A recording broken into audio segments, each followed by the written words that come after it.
নমস্কার বন্ধুরা, আমি মিলন স্যার। আজ আলোচনা করব রেলওয়ে গ্রুপ ডি পরীক্ষার ফর্ম ফিল আপ, পরীক্ষার ধাপ এবং কিভাবে তুমি বাড়িতে প্রিপারেশন নিয়ে রিটেন পরীক্ষায় কোয়ালিফাই করবে সেই নিয়ে ডিটেলস আলোচনা করব। আশা করছি তোমরা সবাই ভালো আছো এবং বাড়িতে পড়াশোনা শুরু করে দিয়েছো। তো ভাবছো যে তোমার কাছে অতটা পয়সা বা সময় নেই যে কোনো ভালো কোচিং সেন্টারে কোচিং নিয়ে তুমি পড়াশোনা করবে, একদম মন খারাপ করো না। আজকে তোমাকে আমি যা টেকনিক বা কৌশল বলবো তাতে তুমি বাড়িতে বসেই প্রিপারেশন নিতে পারবে। সেই সঙ্গে আমি তোমাকে কিছু ইম্পর্টেন্ট কোয়েশ্চানস দিয়ে যাব পরপর বিভিন্ন ভিডিওর মাধ্যমে, সেইগুলো ফলো করবে এবং তার সাথে কোন কোন বই পড়লে কিভাবে বাড়িতেই প্রিপারেশন নেবে পুরো ডিটেলস জানাবো। যদি প্রথমবার ভিডিওটি দেখছো তো প্লিজ চ্যানেলটা সাবস্ক্রাইব করে দিও, আর যদি পুরনো ভিউয়ার হয়ে থাকো তো ভিডিও শেষে লাইক এবং বন্ধুদের মধ্যে শেয়ার করে দিও। তো চলো শুরু করছি রেলওয়ে গ্রুপ ডির পরীক্ষার আলোচনা। ঠিক আছে, তাহলে প্রথমেই চলে আসি railway RRB group D. Post কত? 32,438। কত ভ্যাকেন্সি? শূন্য পদ 32,438। দীর্ঘ প্রতীক্ষার পর ফর্ম ফিল আপ শুরু হয়ে গেছে। তার জন্য কোয়ালিফিকেশন পড়াশোনা কত লাগবে? 10th পাস, অর্থাৎ আমাদের মাধ্যমিক পাস, 10 পাস, অথবা তোমার যদি আইটিআই থাকে। বয়স 18 থেকে 36, জেনারেলদের জন্য, কাস্টের জন্য হয়তো আরো 2 বছরের ছাড় আছে। ঠিক আছে, তাহলে মোট পোস্ট কত? 32,438। কোয়ালিফিকেশন কি লাগছে? 10 পাস অর্থাৎ মাধ্যমিক পাস অথবা আইটিআই। বয়স কত? 18 থেকে 36। ফর্ম ফিল আপ কবে থেকে শুরু হয়েছে? 23 তারিখ শুরু হয়ে গেছে, গতকাল থেকে চলছে ফর্ম ফিল আপ, চলবে কতদিন? 22/2/2025 পর্যন্ত। তো শেষের দিকে অপেক্ষা না করে ফর্ম ফিল আপটা খুব তাড়াতাড়ি করে নাও। ফর্ম ফিল আপ করার সময় খুব সাবধানভাবে করবে যাতে কোনো কিছু ভুল না হয়। ঠিক আছে, চেষ্টা করবে খুব সাবধানতার সাথে ফর্মটা ফিল আপ করার, যাতে কোনো রকম ভুল না হয় আর কি। এরপর এক্সাম স্টেপ, অর্থাৎ কটা ধাপে তোমার পরীক্ষাটা হচ্ছে, রিক্রুটমেন্টের যে ধাপ প্রসেস, কোন কোন প্রসেসের মাধ্যমে তোমার রিক্রুটমেন্টটা হবে। তাহলে প্রথমেই যেটা হবে সিবিটি 100 নাম্বার, অর্থাৎ কম্পিউটার বেসড টেস্ট, মানে লিখিত পরীক্ষা হবে, সেটা কম্পিউটার বেসড হবে আর কি, কম্পিউটারে হবে পরীক্ষাটা আর কি, অনলাইন পরীক্ষাটা নেবে ওরা। তাহলে সেটা কত নম্বরের পরীক্ষা? 100 নম্বর। তারপর তোমার আছে ফিজিক্যাল টেস্ট, অর্থাৎ মাঠ আছে, তারপর ডকুমেন্ট ভেরিফিকেশন এবং শেষে মেডিকেল আর কি। এরপরে যেটা সবচেয়ে প্রধান বা মূল লক্ষ্য হওয়া উচিত আমাদের, সেটা হচ্ছে লিখিত পরীক্ষায় যে 100 নম্বর আছে তার সিলেবাস কি এবং কিভাবে পড়াশোনা করলে তুমি এক চান্সে কোয়ালিফাই করতে পারবে সেটার উপর নজর দেওয়া। তো চলো 100 নম্বরের যে কম্পিউটার বেসড টেস্ট আমাদের হবে, যে পরীক্ষাটা লিখিত পরীক্ষাটা হবে, সেটা কি আছে আর কি, তার সিলেবাস কি আছে আর কি। তাহলে সিলেবাস দেখে নেব। জেনারেল সায়েন্স, সাধারণ বিজ্ঞান, বিজ্ঞানের উপর কত নাম্বার আছে? 25 নাম্বার, 25। তাহলে এই জেনারেল সায়েন্সের মধ্যে কি থাকবে? তোমার লাইফ সায়েন্স থাকবে, ফিজিক্যাল সায়েন্স অর্থাৎ কেমিস্ট্রি, ফিজিক্স এন্ড বায়োলজি, জীবন বিজ্ঞান এবং ভৌত বিজ্ঞান মিলিয়ে তোমার কত থাকছে? 25 নাম্বার। ম্যাথ অর্থাৎ গণিত, গণিতে কত থাকছে? 25 number. Reasoning and intelligence, general intelligence, তার উপর কত থাকছে? 30 নাম্বার। এবং জিকে, জেনারেল অ্যাওয়ারনেস বা কারেন্ট অ্যাফেয়ার্স, তার উপর কত থাকছে? 20 নাম্বার। মোট কত হয়ে গেল? 100। তাহলে সিলেবাসটা আরেকবার দেখো।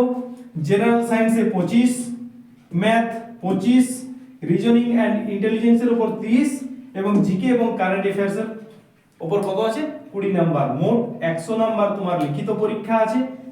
এই লিখিত পরীক্ষায় তুমি যদি কোয়ালিফাই করতে পারো তাহলেই তোমাকে মাঠের জন্য ডাকবে। মাঠে তুমি যদি পাস করো তোমার ডকুমেন্ট ভেরিফিকেশন হবে, তারপর তোমার মেডিকেল হবে এবং ফাইনালি তুমি চাকরিতে জয়েন করবে আর কি। তো এই 32,438 যে পোস্ট আছে, বিভিন্ন রিজিওনাল ভিত্তিক সে পোস্টটা দেখবে, তোমরা একটু দেখে নেবে ফর্ম ফিল আপ করার আগে। আর তোমার যেখানে খুশি সেখানে তুমি সেই রিজিওনে ফর্মটা ফিল আপ করবে আর কি। রেলের যে বোর্ডের ভাগ আছে, বিভিন্ন ভাগ আর কি, সেই ভাগগুলো দেখে নিয়ে তুমি ফিল আপ করবে, যেখানে তোমার ভ্যাকেন্সি ভালো বুঝতে পারবে তুমি, সেই অনুযায়ী তুমি ফর্মটা ফিল আপ করবে এবং পড়াশোনাটা খুব তাড়াতাড়ি শুরু করে দাও। এরপর বলি তুমি কিভাবে বাড়িতে প্রিপারেশন নিতে পারবে। তাহলে বাড়িতে তুমি যদি ধরো কোনো কোচিং সেন্টারে কোচিং নিতে পারছো না, তোমার সময়ের অসুবিধা আছে, তোমার অর্থের কষ্ট আছে, তাহলে তুমি বাড়িতেই কিভাবে প্রিপারেশন নেবে খুব মন দিয়ে শোনো। তার জন্য আমি তোমাকে কৌশল বা টিপস দিচ্ছি এবং সঙ্গে আমি বিভিন্ন ভিডিওতে কিছু ইম্পর্টেন্ট কোয়েশ্চেন আনসারও তুমি দিয়ে দেবো তোমাকে। তাহলে প্রথম জিএস, জেনারেল সায়েন্সের জন্য তুমি কি করবে, 9, 10 ক্লাস 9, 10 এর যে জীবন বিজ্ঞান বই এবং ভৌত বিজ্ঞান বই, সেই বইটা তোমার আশা করি কাছে আছে। যদি কাছে না থাকে তুমি পাশাপাশি কোনো ছোট ভাই বোনদের জন্য কাছ থেকে জোগাড় করো এবং লাইন টু লাইন সেটা ডিটেলসে পড়ো। 9 এবং ক্লাস 10 এর কোন বই, জীবন বিজ্ঞান এবং ভৌত বিজ্ঞান বইটা পুরোটা পড়ে দাও, খুঁটিয়ে খুঁটিয়ে পড়ো আর কি। তাহলে তোমার এখান থেকে জিএস এ 25 নম্বর তুমি পেয়ে যাবে আর কি। এরপর ম্যাথ, ম্যাথ হচ্ছে তোমার শব্দ বলেছে 10 পাসে যেহেতু তোমার ভ্যাকেন্সি 10 স্ট্যান্ডার্ড আসবে, তার জন্য তুমি প্রথমত কি করবে, 9, 10 এর বইটা যতগুলো অঙ্ক আছে সেইগুলো কিনবে। তারপর তুমি কম্পিটিটিভ এক্সামের জন্য বিভিন্ন অঙ্কের বই তুমি কিনতে পারো। তাছাড়া বিভিন্ন ইউটিউব চ্যানেলে তো ম্যাথের ক্লাস তুমি পাবে আর কি, সেখান থেকেও তুমি তোমার মতো করে ফলো করতে পারো, অর্থাৎ তুমি বাড়িতেই প্রিপারেশনটা নিতে পারবে। ঠিক আছে। এরপর রিজনিং ইন্টেলিজেন্স, তাহলে এটারও তোমার বিভিন্ন বই পাওয়া যায় বা অন্য চ্যানেল থেকে তুমি দেখতে পারবে।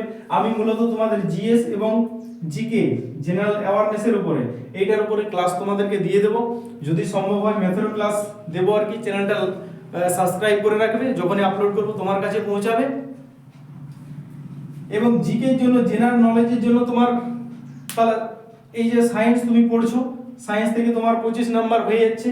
এরপর বাকি যে বইগুলো তার জন্য তোমার আছে ইতিহাস, ভূগোল, অর্থনীতি, স্ট্যাটিক্স, জিকে, এগুলোর জন্য তুমি ওই প্রথমত যে ক্লাসের বইগুলো সেগুলো শেষ করো।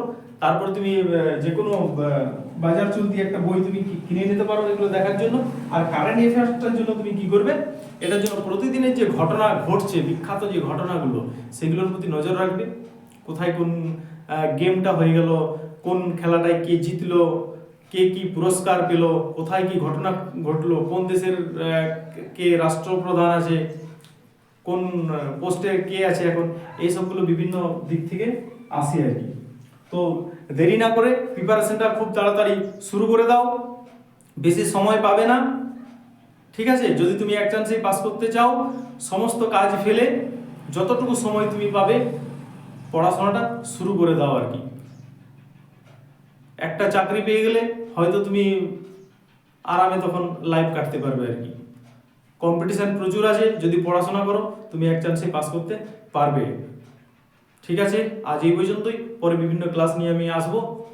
চ্যানেলটা লাইক এবং শেয়ার করে দিও বন্ধুদের মধ্যে, যারা হয়তো এই খবরটা এখনো জানে না। আর ফর্ম ফিল আপ তাড়াতাড়ি করে পড়াশোনাটা শুরু করে দাও। ঠিক আছে, ভিডিওটা শেষ পর্যন্ত দেখার জন্য থ্যাংক ইউ সো মাচ।